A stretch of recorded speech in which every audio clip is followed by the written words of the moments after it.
Hello YouTube, hello subscribers, thanks for tuning in. One of the most powerful surges of energy I've ever experienced in my adult life occurred about 2 years ago when all of my narcissists were mad at me at the same time.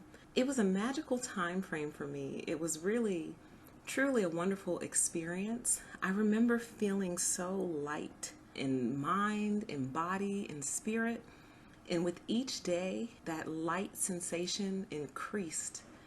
And I remember thinking, I really hope it stays like this forever. Oh man, I don't ever want to go back to the way it was. I want this to be that.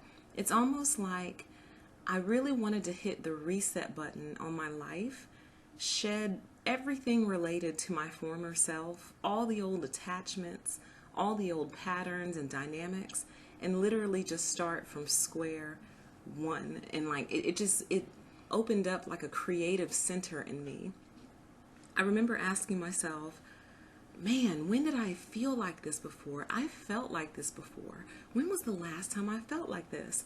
And I thought about it for a few days, and the last time I felt like this or that was around age 16, 17. I was in high school, doing really well, had friends, I was involved in different activities, and I had that same lightness of heart and spirit because I hadn't been put through the gamut yet with all the narcissists that I was due to meet. Because a couple of my friends, not all of them were narcissists, but one or two of them turned out to be. But that didn't really show up till they were about 19, 20. And the rest of the narcissists started to appear in my 20s and on into my 30s. I've actually cut out quite a few at this point. But I digress. The point is, there was a time frame in my life where I was like happy and super light and carefree, and I had natural energy. I didn't have to drink coffee all the time. I didn't have to drink 5-hour energies all the time. The energy came naturally to the point where I had to force myself to go to bed because I had so much abundant natural energy. And it just slowly started to decrease over time and with every passing interaction with these people. And so I've been doing some research on the parentified child and the child as an emotional crutch. And that topic right there is so deep. I think it's going to take me a long time to produce any kind of video on it because it's a lot, and it's very triggering for me, and I'm sure it would be for you guys as well. And it's just so deep that I can't even formulate thoughts around it just yet. But I found this quote within an article about the parentified child that I felt like really explained why people who deal with narcissists tend to struggle with energy issues, other medical issues, and I felt like this quote explained it very well, and I will put a link to the article in the description box. It says, actually I have to back up into the first part for the second part to make sense. Just know the quote that I'm referring to is the second part, not this first paragraph I'm about to read, but you'll get it. Here we go. So, I see this dynamic in my counseling practice a lot. Adult children who feel emotionally responsible for their parents. However, this is not nature's way. We are not meant to be an emotional crutch for our parents. In a family, we are always the children, and our parents are always the parents, no matter how old we are. We can love them, be kind to them, and of course, help them. The key is to do it from awareness and choice. The moment our relationship becomes a duty, it means the energy is not flowing freely, and we end up resentful and upset. Our body understands when this flow of energy is blocked or is not functioning as it should, and it communicates this disequilibrium to us through intuition, disease, or racing heart, to name a few. When we say yes to a dysfunctional relationship with a parent, our body clearly intuits otherwise. When we say yes against our own wisdom, we in fact say no to ourselves. This hurts us because the internal message is that we abandon ourselves. So why do we do it? I'm going to put that whole quote and the link to this article in the description box. So We're going to actually break away from the parentified child narrative of this article, and we're going to focus in on this part here. Our body understands when this flow of energy is blocked or is not functioning as it should, and communicates this disequilibrium to us through intuition, disease, or racing heart, to name a few. When we say yes to a dysfunctional relationship with a parent, our body clearly intuits otherwise. When we say yes against our own wisdom, we in fact say no to ourselves. This hurts us because the internal message is that we abandon ourselves, so why do we do it? So the title of this video is Why Are We So Tired All the Time? Because we spend a great deal of time saying yes to dysfunctional relationships. And those could be with our parents, friends, peers, co-workers, neighbors, you name it. But a relationship that's simply dysfunctional that we just keep saying yes to. In one of my other videos, I'm not sure which one, but I talk about how, in essence, when you say no to yourself and when you abandon yourself, in many ways it's like cheating on yourself. So it's almost as if you said to your lover, hey, I'd really like to go to dinner tomorrow night, and then after that let's spend some time together. And then someone else's agenda comes along and causes you to agree to their agenda and not the agenda that you set with your lover. And so you actually break plans with your lover to go honor someone else's agenda. I want you to start thinking of yourself as the lover. So when you make a plan with yourself, let's say you want to go to the gym more, and you say, okay, when I get off work today, I'm going to the gym at 6. And then a coworker swings by your desk and says, hey, you want to come to happy hour? And because you're afraid to say no and you don't want to look like a party pooper or like you're not a team player, you say yes. You don't get home till 8:30, $35 later, and you didn't go to the gym. You cheated on your lover. You cheated on him. And how do you think your lover feels about you right now? So the exhaustion, let's go to the exhaustion part. We're saying yes to dysfunctional relationships, and our body communicates that flow of energy that's blocked and not functioning as it should. Our body tells us, hey, something is wrong here. Something doesn't feel right. Something about this exchange is imbalanced. And our body holds on to that imbalance because it wants nothing more than to correct it. It wants to right the imbalance. Our minds are extremely powerful. Our minds love to solve problems. Your mind, I guarantee you, still has a question in it from when you were probably 8 or 9 years old.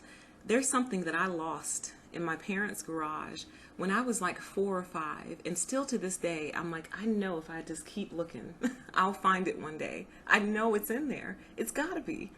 Not accepting the fact that 20 some odd years have passed, and the possibility of it being there anymore is probably very slim, but because my mind knows where it left it, that's where my mind believes it is, and it wants to solve the problem. So it's still holding on to that. And every time I go to my parents' house, I kind of give it the once over, like I know I'm going to find it. But I digress. Our minds hold on to issues. They hold on to things that it can't figure out. So when you're in a very dysfunctional relationship with someone, your mind exhausts a lot of mental energy toward trying to figure out and solve that relationship. When a narcissist gaslights you, your mind starts spiraling. I just did a video that said beating the narc by fighting fair, where I talk about how to stay calm and present in the moment when you're dealing with these people, because they're very skilled at twisting the narrative so much to the point where your mind doesn't know which issue to address first. And so if you've ever really been deeply involved with these people, you probably engage in one of a couple behaviors. You either have a very, very nice best friend who's a listening ear for you, who lets you vent, bounce problems off of them, ask questions like, am I crazy? That's not crazy, right? I'm not crazy, am I? And they're there for you. I just hope that you're there for them also. Okay? So don't dump all over your best friend and then not let them do the same thing to you. So make sure it's mutual. So you either vent to a best friend, or you talk to yourself a lot, and not in the schizophrenic way, meaning you're literally working out problems out loud constantly. You're trying to figure it out. You're trying to work through what's happening to you. In all of that, working through what's happening to you, talking it out loud, talking to your best friend, thinking about it when you wake up, thinking about it when you go to bed, that's exhausting. People forget that the mind burns calories as well. Thinking burns calories as well. So when you're churning, your mind is exerting a lot of energy. And here's the thing that's kind of difficult about this. Even sometimes when you're not thinking of something consciously in the front of your mind, it's still going in your subconscious. And that's burning energy too. And if it's going in your subconscious, you're not quite as aware of it, but your body is, and that's why you're so tired. Because your body is trying to make sense of all of this. This, I believe, is why closure is so important to people, because closure finally gives the mind satisfaction. Like, okay, so this is the conclusion. This is how it ended. This is the end of the story. Closure is almost like reading a book and you don't finish it. And your mind wants to know what happened. Your mind wants to know what happens next. Well, what was the meaning of all of that? We read all of this, but we don't know how it ends. So what was the point? And your mind just latches on and churns, baby. And it wears you out completely. And God, if you have a narcissist in your life, or more than one, you're a very tired person. I know you are. If you have energy, please put it down in the comment section down below and let us all know what you do. If you actually have narcissists in your life and you have abundant and spare energy, please do us all the favor of sharing your secrets. But if these folks are in your life, you're tired, you're exhausted. You may be a coffee drinker. Tea has a lot of caffeine. You might be a 5-hour energy person, whatever it is you do. Or maybe you take abundant naps. I've always been a napper, and it makes me wonder if it's because I've always in some way dealt with narcissists in my life. But I love sleep. I fight hard for my sleep. When I was in college, if I had a class coming and I was also hungry, or hungry and sleepy, I would choose sleep over the hunger. I'm like, I'll get a candy bar on the way to class, but I need to take this nap first. So that's how important rest is to me, and I think that this is probably why. But I'm going to link this article so you guys can read through it if you'd like to. But just know that when you violate yourself, when you say yes to dysfunctional relationships in any form, it's going to produce a physical reaction in you of some kind. We're mental beings, spiritual beings, but we're also physical beings, and they're all connected. And so when you violated yourself, there's going to be a reaction. If you get a cut on your arm, your body's going to react with a scab and possibly a scar. So when you get a cut to your emotional boundaries, your body's going to react in some kind of way to protect yourself. They say that cortisol causes weight gain, and I believe that is true, of course, because science. But I believe there's also another component to it. I believe that a lot of weight gain is the body trying to literally build a defense around itself. Like, imagine if you're a very slim person and you've got a lot of narcissists in your life. Imagine how unprotected you feel. You don't really have any armor around you. So I feel like a lot of weight gain is due to the body literally trying to build a barrier around itself. Now, that's just my theory. I haven't done any research into that. I know cortisol is the stress hormone, but I think the next step up from that is the body trying to create some type of defense system around, a physical defense system around itself to protect itself. That's just a theory. You don't have to roll with that one. That's just something that I believe might be true. But anyway, you're exhausted because you're trying to work out all these problems with these crazy people.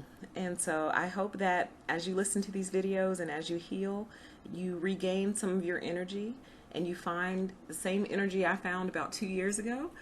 I hope you find it, and I hope you find it in a very sustained manner. Check out the article, and thank you all for listening to the channel. I grant you the permission to exist, and take care. Have a great afternoon. Bye.